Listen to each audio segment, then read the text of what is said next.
Sa laban ni Amira sa Crazy Five at Pamilya Tera, hindi siya nag-iisa. Na-expire po ako kay Amira dahil natutunan kong lumaban. Parang ako lang yun. Binubully ako ngayon, lumalaban na. Nakaka-intense yung eksena, yung paghihiganti. Ngayon, bumabangon siya para gantihan yung mga dating nang api sa kanya.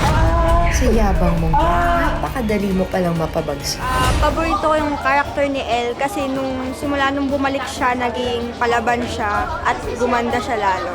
Gusto ko po yung mga ganun, yung palaban yung hindi sila nagpapaapi. Yung naapi siya dati na unti-unti siyang bumabangon para may pangtanggol niya kung ano yung karapatan niya na dapat na mapunta sa kanya.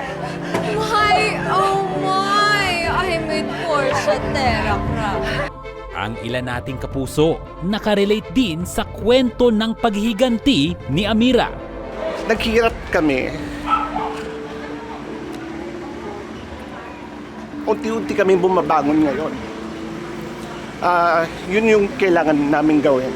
Nagtutulungan kami ng mami ko. Makinig kasi parang naapi kami noon na kailangan namin bawin ko ano yung dapat para sa amin. May mga bully kasi dati sa school namin. Bali, nakakasakit lang ng loob na wala ka naman ginagawa sa kanila pero patuloy pa rin sila nambubuli. Pero in the end, lumalabang ka. Yun, doon ako nakaka-relate kay Amira.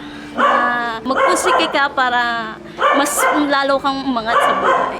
Paborito ko yung eksenang pagbangon ni Amira. Yung akala mo patay na siya pero nandyan pa pala at lalaban. Ipinakita niya lang kung ano yung determinasyon niyang mabuhay at ibalik yung karapatan niya bilang anak sa kanyang magulang na ilaban niya talaga. Sobrang doon ako na-touch sa kanya. Ang lakas ng loob niya. Talagang ang tibay niya.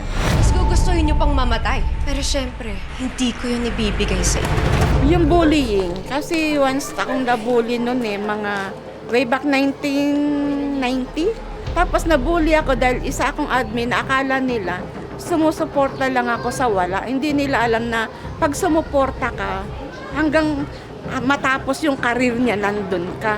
Binuli ako ng binuli pero ang ginawa ko, dinedma ko na lang, iniwanan ko. Lumaban ako ng palihim. Hindi ko sinabing ako yung kaaway nila. Palihim ako lumaban hanggang sa na-down sila. Nakulong, may nakulong pa, ganyan. Good morning, Maria Makiling!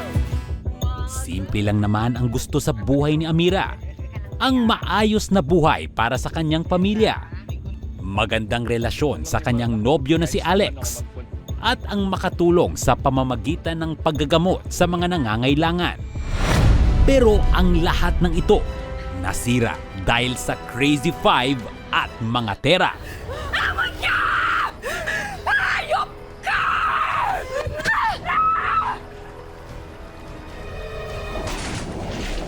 Go, go, go! Ito! Sa pagbabalik ni Amira, mas kapanapanabik ang mga eksena dahil literal na babaliktad ang mundo ng mga gahaman at tuso. Yun lang po natutunan ko, kailangan mong maging palaban din. Hindi pwedeng nagpapaapi ka lang palagi. At sana lang makamit niya yung gusto niyang mangyari sa pamilya niya at sa sarili niya. Nakabalik sa kanya si Alex. Pasensya na, Rose. Magpatuloy ka sa buhay mo. Kayang-kaya mo yan. Go for it. Tuwing 3:55 ng hapon, pakatutukan ang nakakagigil na paniningil. Nakto na lang ako, ate! At paghiganti ni Amira Tandang mundo ngayon. sa Makiling.